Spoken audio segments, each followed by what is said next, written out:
अगं सुनी सुनी, बोला की. हे आपल्या शेजाऱ्याची इथे एवढी गर्दी का बरं झाली? मला काय माहित, फोन करून विचारा की. हॅलो मित्रा, तुझ्या घराबाहेर एवढी गर्दी कस काय जमले? सगळे व्यवस्थित तर आहे नाही?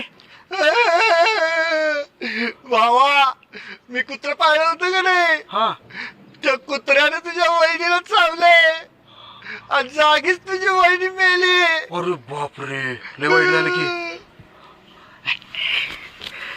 बर बर मित्रा, तू काय टेन्शन घेऊ नको, झालं गेलं ते विसरून जा.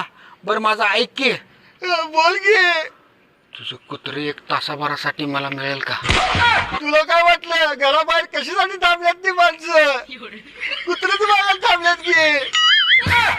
कुत्र्यासाठी एवढी गर्दी झाली होय? मला वाटलं ह्याच्या बायकोचं शोक मनवायला थांबल्यात काय की कडू 12 बडेचे.